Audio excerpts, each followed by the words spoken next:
वो इसके अलावा कोई अमर कथा नहीं थी। और इसी तरह से कहते था भीष्म को 100 जन्म याद थे।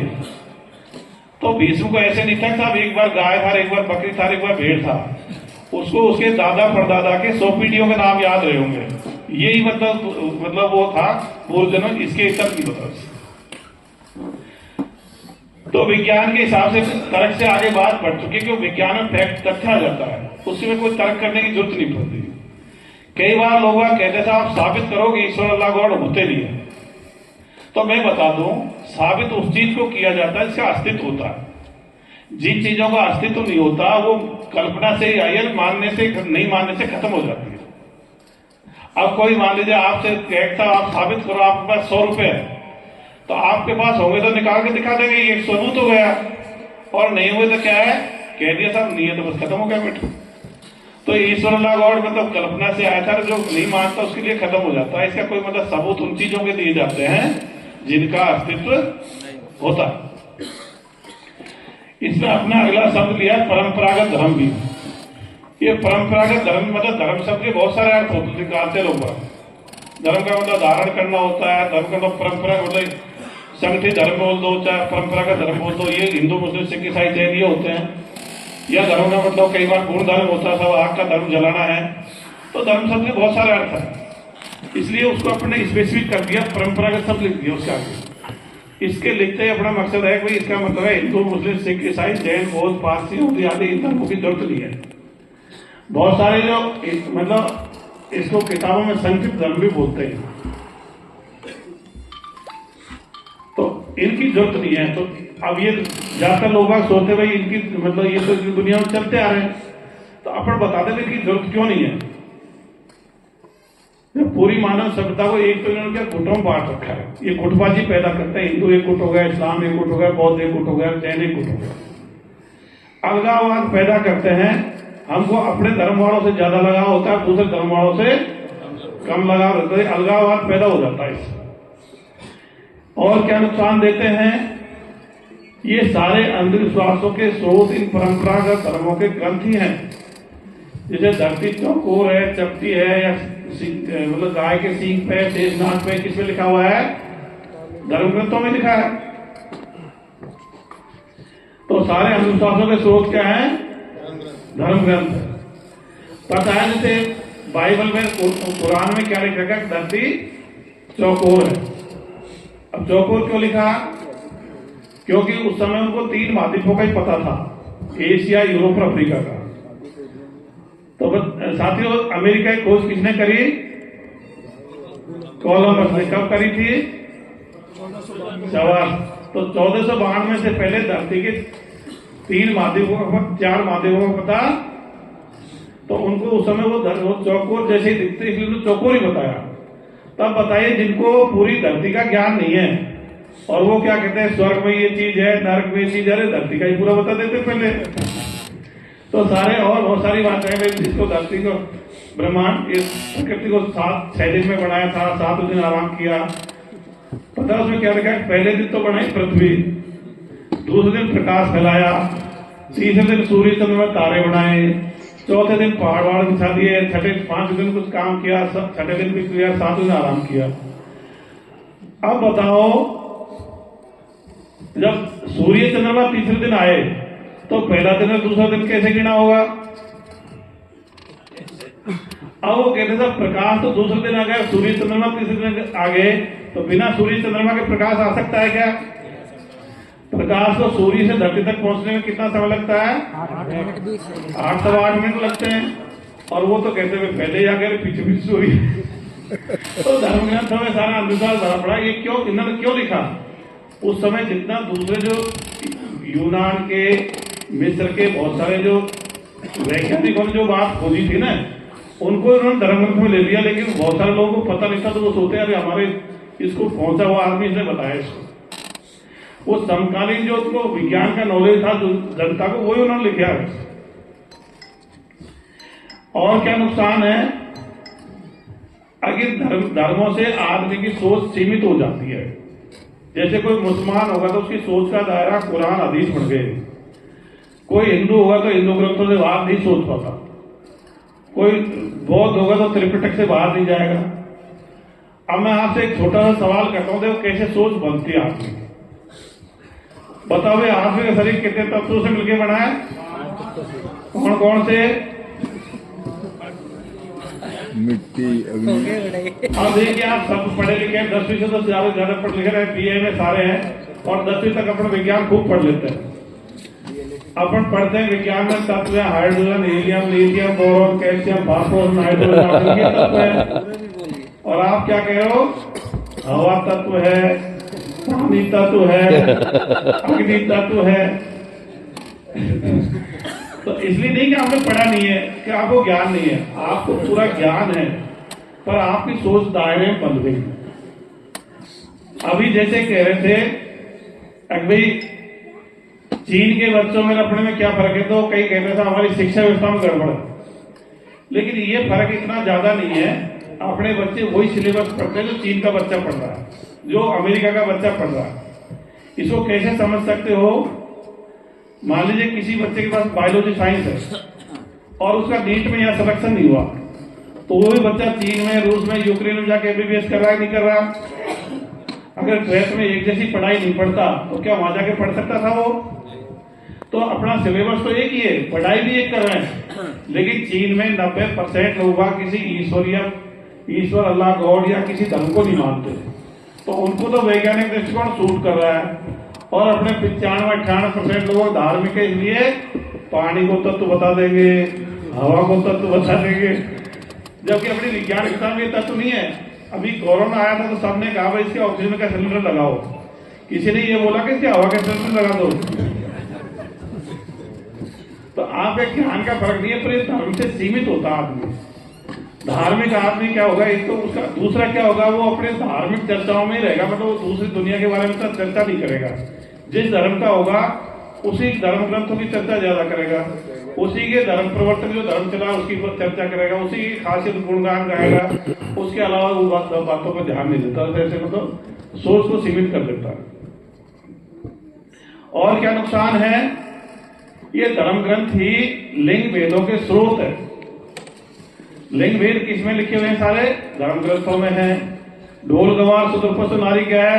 एक धर्म ग्रंथ में है। कुरान, उसमें क्या लिख रखा है? कुरान हदीस में औरतों में आधा दिमाग होता है। अब आप देखो, टीना डाबी टॉपर आ गई, यूपीएससी सबसे कठिन परीक्षा भारत की है, इशिता किशोर टॉपर आ गई, बहुत सारे कई बार महिलाएं टॉपर आ गई, और वो कहेंगे इनमें आधी बुद्धि होती है, इनकी आधी दवाई होनी चाहिए। तो ये धर्म ग्रंथ ही सारे लिंग भेदों के स्रोत है। अपनी जो वर्तमान की शिक्षा व्यवस्था है इसमें तो कोई लिंग भेद आते ही नहीं है, तो ये लिंग भेदों स्रोत है। एक और मैं कहूंगा, ये धर्मगुरु है, इनकी कोई जरूरत नहीं है। ये धर्मगुरु क्या करते हैं? ये 3-4 बातें कहते हैं। एक तो कहते हैं सबसे ऊपर तो धर्मगुरु जी हैं, दूसरे नंबर पे ईश्वर है, और तीसरे नंबर पे माँ बाप है। अपन कहते हैं धर्म गुरु की जरूरत नहीं है, ईश्वर का गॉड होते नहीं है, माँ बाप फर्स्ट है।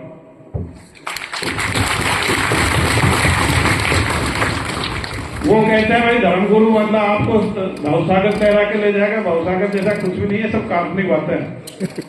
अभी आपको बता दिया कोई स्वर्ग मतलब जन्नत जन्म जैसा कुछ भी नहीं है। और क्या करते हैं? आपकी सोच को वो भी सीमित कर देते हैं। जैसे कोई आसाराम का चेला होगा तो उसके आसाराम वाली बातें सही और उसके अलावा सारी बातें गलत। कोई राम रहीम का चेला होगा तो राम रहीम वाली बातें सही और उसके अलावा सारी बातें उनके चेलों के लिए। कोई रामपाल का चेला होगा तो रामपाल वाली बातें सही और उसके अलावा सारी बातें। तो ये भी आपकी सोच को सीमित कर देते हैं, आपको खुल के नहीं सोचने देते। इसलिए किसी ने अगर गुरु जी कर रखे हैं तो कह देना घर वालों से भी अपन को इसकी जरूरत, ये अपने जैसा ही पढ़ा लिखा है, अपने जैसा ही कुछ ज्यादा वो नहीं है। तो एक तो कोई जब आपको कोई धर्म गुरु वगैरह मिले तो ये बाबा बाबा मत बोला करो, उसको उसका नाम लिया करो, और ज्यादा सम्मान देना तो जी से बात किया करो। जैसे मेरे पास मतलब चूरू में एक बार ये आया था राम रहीम, तो मेरे को मतलब वहां ड्यूटी थी, मैं इसकी गया तो मैंने भाई और राम रहीम जी क्या हाल है, तो भाई वो ढंग से बोल गया। अगर मैं बाबा बाबा कहता तो मेरे भारी पड़ जाता। फिर मैं टोंक में एसपी था, तो फिर इसके चेले मेरे पास आए कि साहब वो टोंक शहर की सफाई करेगा। मैंने कर लेना भाई। कि साहब वो गुरु जी कह रहे हैं भाई एसपी साहब को बुलाओ, कलेक्टर साहब को बुलाओ। मैंने यार मैं क्यों आऊंगा भाई, मैंने उसका चेला हूं, मैं उसको मानता हूं, मैं क्यों आऊं उसके। तो वो क्या करते हैं, ऐसे अधिकारियों को बुलाएंगे वहां मंच पे, फिर वो गुरु जी उसको, कई अधिकारी धार्मिक रूप से उसके और नीचे बैठ जाते तो कहते यार गुरु देखो वहां कलेक्टर एसपी भी आए थे, तो चेलों को प्रभावित करने के लिए नाटकबाजी करते हैं। अब कई नेता जाते तो क्या चालाकी होती है, वो नेता किसी आदमी को काम होगा तो वो क्या करेगा कि भाई उसके मार्फत कराएगा।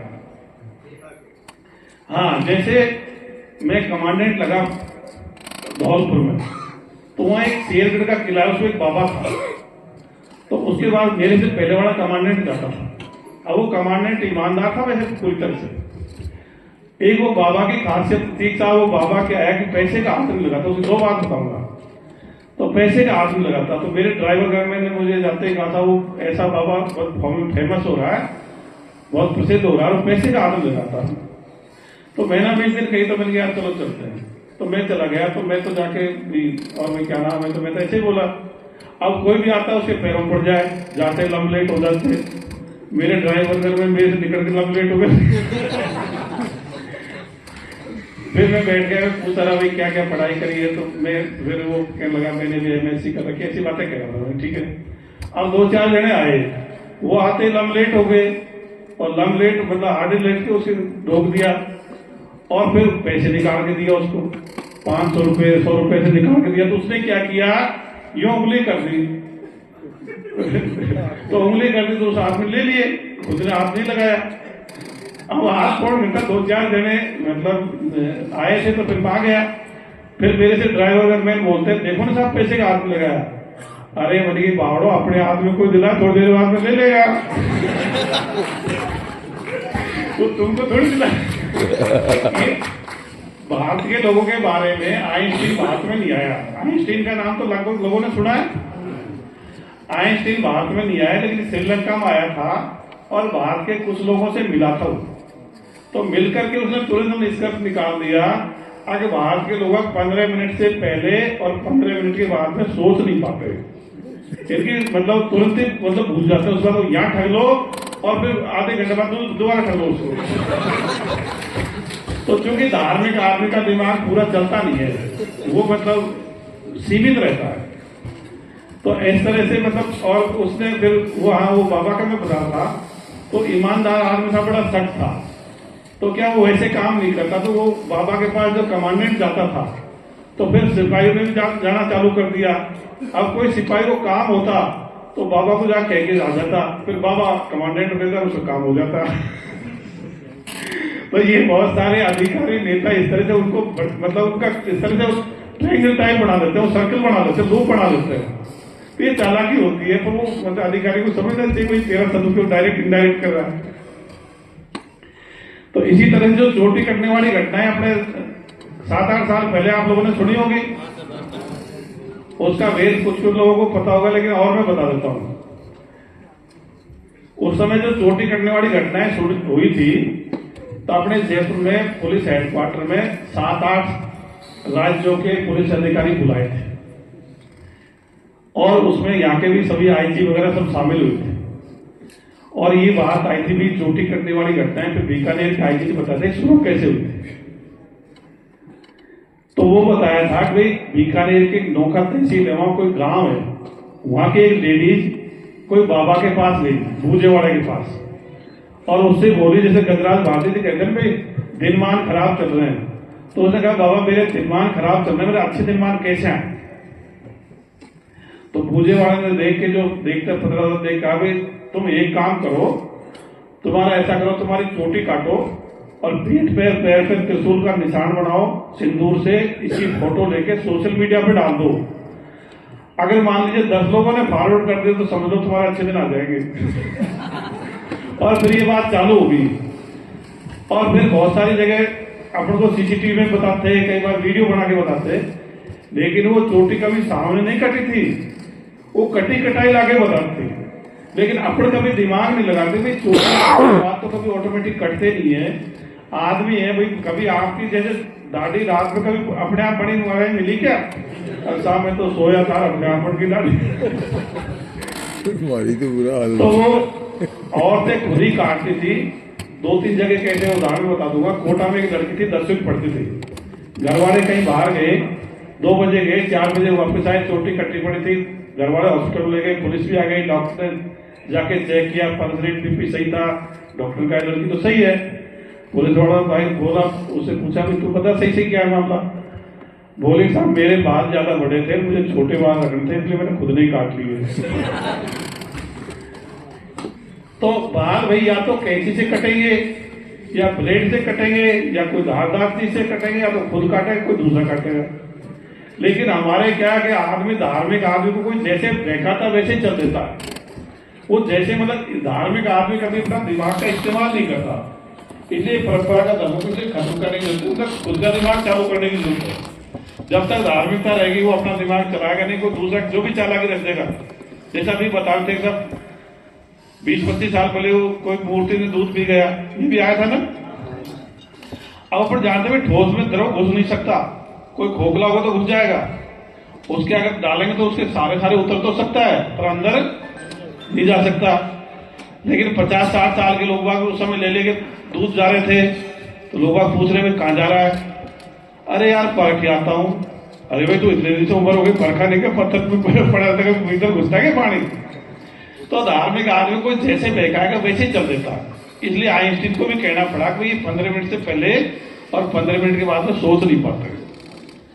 ऐसे ही अपन देखते हैं कई जगह, ज्यादा नहीं है, जुडिशरी में कई जगह, मतलब जैसे मान लीजिए अपन जाते हैं तो कई बार मुंशी होता है, वो तारीख वारीख बदलने के लिए थोड़े बहुत पैसे ले लेता है। लेकिन जो पैसे लेता है तो मजिस्ट्रेट साहब या तो यूं झांकने लग जाएंगे, या अंदर चाय पीने के बहाने चल जाएंगे, कहीं इधर हो जाते हैं। फिर लोग क्या कहते हैं कि साहब मजिस्ट्रेट साहब तो ईमानदार है, पर ये मुंशी भ्रष्ट है इसका। अरे भाई शाम को बंटवा लेता होगा। तो अपने क्या धार्मिक आदमी इसलिए चीज नहीं, धर्मों को खत्म करने से दिमाग चालू हो जाएगा। अगला है जातिवाद का। अपने देश ने हजारों साल से जातियों में बटा हुआ है, और जो अपने लंबी गुलामी झेली है उसके प्रमुख कारणों में से एक है ये जाति व्यवस्था। अपनी अंधविश्वास में डूबे रहे, ये भी गुलामी कारण है कि वो नए नए हथियारों की खोज नहीं करी। सब भाई भगवान अल्लाह गौड़ कर रहा है, वो उसी के हिसाब से वो कर लेगा, वो बार बार तोड़ते रहे, तो नए नए हथियार नहीं खोजे, जातियों में बटे रहे, नैतिकता का अभाव रहा, तो बेईमानी का बोल बोला था, तो इसलिए आपस में विश्वास नहीं पनपता। तो ये प्रमुख 3 कारण मैं गुलामी के मानता हूं। और जाति व्यवस्था का भी खराब रूप है अपने छुआछूत का। अपने गांव में वही छुआछूत है कि नहीं है? क्या इसमें अमेरिका का हाथ है? इसमें क्या पाकिस्तान की देन है? क्या छुआछूत खत्म कर लेंगे तो इससे पैसा खर्च होगा? शाबाश। मैं मेरे घर की बात बताता हूं। 2008 की बात है। मैं मेरे घर पे खाट पे बैठा था, तो हमारे गांव का एक वाल्मीकि जाति का व्यक्ति, वो 70 साल का था, वो मेरे पास आया। मैं बरामदे में बैठा था, तो वो आते ही नीचे बैठ गया। उसका नाम विक्कन था। तो मैंने कहा भाई विक्कन भाई खाट पे बैठ जा। तो वो बोलता भी मैं तो जन्म से नीचे बैठता है, मैं कैसे खाट पे बैठूं? मेरी यार देखो जन्म से नीचे बैठता है, ये भी हमारी गलती है, आप बैठता तो महान गलती है। तो वो मेरी तो बैठ जा, तो वो नहीं बैठा। तो मैंने क्या किया, उसको पकड़ करके जबरदस्ती से मेरे बराबर खाट पे बिठा दिया। अब मेरे बराबर खाट पे बिठाया तो हमारे गांव के औरत आदमी जो रास्ते में जाए सब उसको देख जाए, हंस जाए, पहली बार विक्रम खाट पे देखा है। फिर मेरे पिताजी आए, और मेरे पिताजी कोई 80 साल के थे, 50 साल के थे उस समय। उसको देख करके, नजदीक से देख करके हंस गए। मेरे से कहते हैं कि यार गांव वाले बुरा मानेंगे? अरे मैंने कोई बुरा नहीं माने, और किसी ने बुरा माना भी नहीं, और कोई बुरा मानता तो मैं उसकी परवाह भी, क्योंकि छुआछूत मानवता पे कलंक है।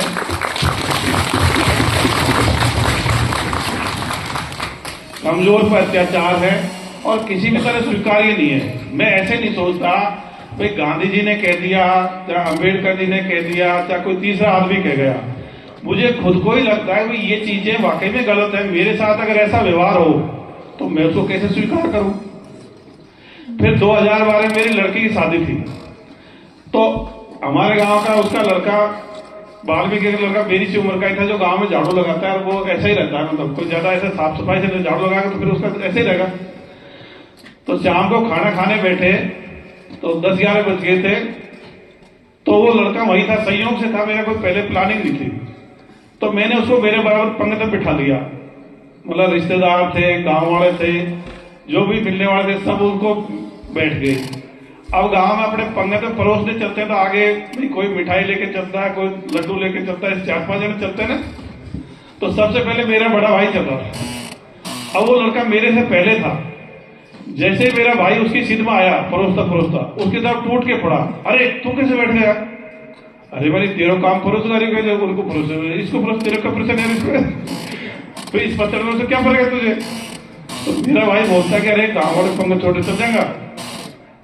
अरे भाई कोई नहीं जा, तू तो तेरा काम कर, फालतू बात कर रहा है।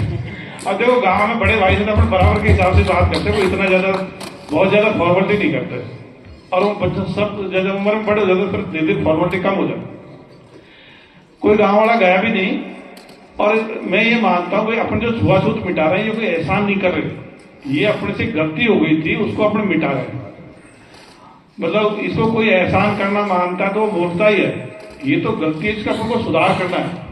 इसकी वजह से अपन को यूएनओ में दूसरे देशों के सामने भी नीचा देखना पड़ता है। अपन कभी गर्व से मतलब अमेरिका तक पहुंच गया, वहां भी ये मतलब नियम बनाना पड़ रहा है उनको। और साहब ये मतलब जातिगत डिस्क्रिमिनेशन होता है, इसके खिलाफ मेरे हिसाब से सैन फ्रांसिस्को में या पश्चिम में किसी स्टेट में नियम बनाना पड़ रहा है उनको, या बना दिया। तो छुआछूत मानवता पर कलंक है, कमजोर पर अत्याचार है, ये हमको किसी भी तरह स्वीकार नहीं करना चाहिए। अपन को धरने की जरूरत है। हाँ, जातियों को खत्म करने का तरीका क्या है? अब क्या सब जाति के बच्चे एक साथ स्कूल कॉलेज में पढ़ रहे हैं, तो अपनी शिक्षा व्यवस्था भी अपन को एक करिए, सारे टीचर सब धर्म के होते हैं। तो अब परिस्थिति अपन को एक होने की आ गई। अपन फर्स्ट ट्रेन में सब एक साथ चल रहे हैं, परिवहन के साधन अपन को एक कर रहे हैं, सोशल मीडिया पर अपन जुड़ रहे हैं, तो मतलब अपन को कम्युनिकेशन के साधन भी एक कर रहे हैं। विज्ञान के हिसाब से अपन को एक दूसरे का ब्लड चल जाता है, तो अपन को विज्ञान भी एकजुटता की तरफ प्रेरित कर रही है। तो धीरे धीरे अपन को एक ही होना है, इसलिए इसको इस जाति को व्यवस्था को मिटाने की जरूरत है। तो एक तो मैं चाहूंगा कि अपने नाम के साथ अपन सेकंड नेम या जो सरनेम है उसको बोलना बंद कर दें और प्रथम नाम बोले किसी से। अपन क्या करते हैं ऑफिसों में गुप्ता जी, मीणा जी, चौधरी साहब, जाट साहब ऐसे बोलते हैं, जो कि पहले नाम से बोलने से अर्पित जी, बाबूलाल जी, ऐसे फर्स्ट नेम से अपन को बोलने की धीरे प्रैक्टिस करने की जरूरत है। अपनी क्या हैबिट पड़ी हुई है, तो धीरे धीरे उस हैबिट को बदलना है। मैं तो बताऊं, मैं तो पुलिस में जैसे जहां भी रहा, तो हमारे सिपाहियों के नेम प्लेट में कहीं जाति थी तो मैं उसको तोड़वा देता, भाई तू दूसरी नेम प्लेट बनवा, तेरा फर्स्ट नेम से बना। तो ये जाति से क्या अपने प्रभावित हो जाता है। ऑफिस के सामने नेम प्लेट होगी, मान लीजिए आपके किसी जाति के लोग व्यक्ति से झगड़ा हो गया और थानेदार की जाति वही मिली आपको, शर्मा या गुप्ता, वहीं उससे से तुम्हारा झगड़ा हुआ है, तो आधा विश्वास तो वैसे ही घट जाएगा यार, कंपनी बदल करेगा ही नहीं। तो धीरे धीरे अपन को क्या ये प्रैक्टिस करनी है, अपने नाम के साथ जाति नहीं लगाएं, इससे काफी फायदा मिलता है। आपको ध्यान है 5-7 अक्टूबर को अपनी एक पोस्ट वायरल हुई थी, तो उसमें सोशल मीडिया ने मेरे नाम के साथ ज्यादा से ज्यादा मतलब मीडिया ने ज्यादा से ज्यादा इलेक्ट्रॉनिक मीडिया ने जाति लगाई थी।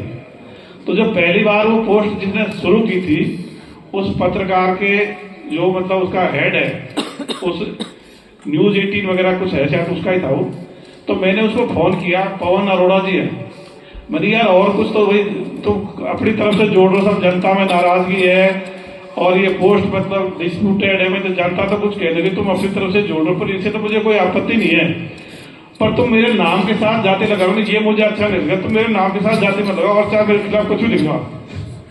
तो ये चीज क्या है, अपन को फिर बांट देती है, उसका चालाकी भी होती है। तो मैं तो ये चाहूंगा और सोचता हूं कि जैसे अपने पहले अपन पढ़ते थे, जो क्लास में रोल नंबर से काम चल जाता था, पुलिस में बैच नंबर से काम चल जाता है, बैच नंबर होते हैं, यूनिट नंबर होते हैं, जैसे पैरामिलिट्री फोर्स में, ऐसे आगे चल करके मैं तो ये सोचता हूँ कि अपन को आधार कार्ड नंबर से जाना जाना चाहिए, जिसमें धर्म का भी पता नहीं लगेगा, जाति का भी पता नहीं लगेगा।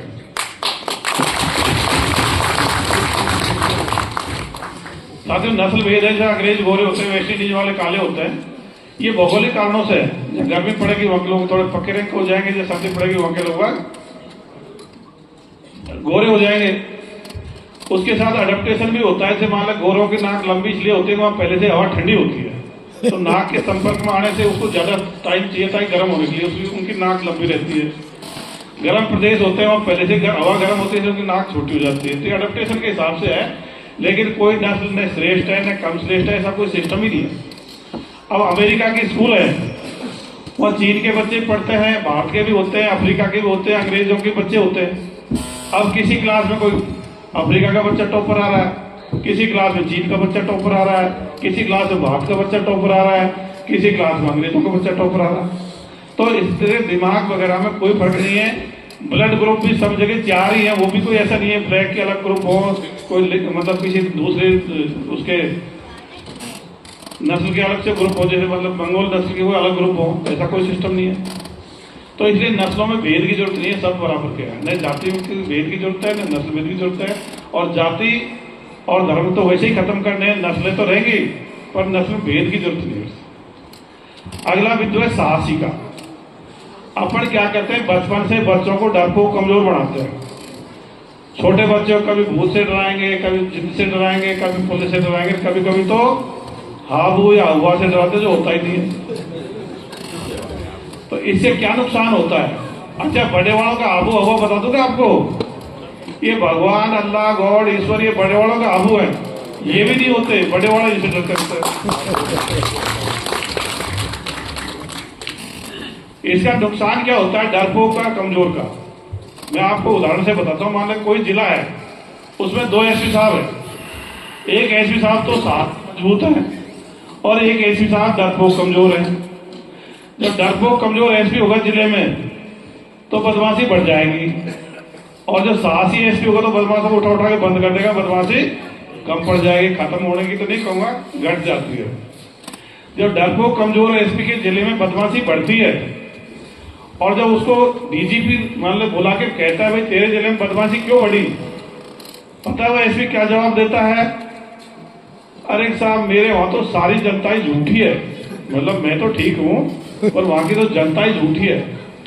तो डीजी सोचता है क्या दूसरी जनता लाके बसाओ तेरे को जिले में वापस? या क्या बोलेगा?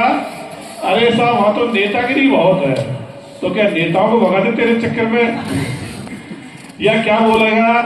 अरे साहब, वहां का तो स्टाफ ही करना है, तो वो कहता है दूसरा स्टाफ भर्ती करो तेरे चक्कर पूरे जिले की। और वो क्या करता है बताओ? कोई थानेदार बदमाश का पीछा करता तो डरपोक कमजोर एसपी क्या कहेगा? अरे भाई तू कुछ मत किया करे, नहीं मेरी नौकरी खराब हो जाएगी। मतलब वो खुद तो करेगा ही नहीं, और दूसरों को, नीचे वालों को भी। इसका मैं खुद भी उदाहरण से बता दूंगा। मैं उस अधिकारी को तो बदनाम नहीं करूंगा, नाम भी नहीं बताऊंगा।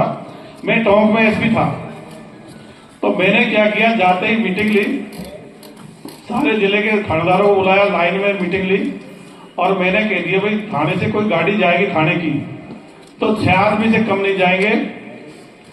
2 राइफलदारी, 2 डंडेदारी, अधिकारी के पास रिवाल्वर हो, इतने से कम गए तो फिर ठीक नहीं होगा। इससे फिर क्या कमजोर पड़ता है, जब कोई और कोई पिट के आ गया तो मैं तुम्हारे खिलाफ कार्रवाई करूंगा। तो उनमें मजबूती आई, और मैंने क्या किया, कोबरा टीम बनाई। उसका नाम कुछ भी दे दो। 3 बोलेरो गाड़ी दी, मतलब 25 लड़के थे नए नए, उनको ब्लैक ड्रेस दी और 3 गाड़ी दे दी बोलेरो, और उनका जो अधिकारी लगाया मजबूत लगाया, और उनको AK-47 राइफल दे दी। तो वो क्या, कहीं भी जैसे मालपुरा में झगड़ा होता है, टोंक में झगड़ा होता है, यहाँ के लोग जानते हैं वहां थोड़ा कम्युनल सेंसिटिव जगह है, तो तुरंत वो कोबरा टीम पहुंच जाती। अब मैंने कही रखा था जब फायरिंग करनी है, उनको भी कह रखा था। तो जो बदमाश होते हैं, जो थोड़ा बहुत क्या ध्यान रखते हैं, अगर पुलिस कहीं लाइन से आएगी तो वो 1-8 घंटा तो वही लग जाए कि जैसे कोई झगड़ा हुआ, तो पहले तो लाइन में घोषणा करेंगे भाई सभी आ जाओ, तो आधा मतलब वो वर्दी लगाएंगे, फिर हथियार लेंगे, ढाल जैकेट, हेलमेट लेंगे, तो उसमें टाइम लगता है। तो वो कोबरा टीम मेरी तुरंत तैयार रहती। तो 2-4 बार वो मालपुरा गई और टोंक में भी झगड़ा हुआ तो गई।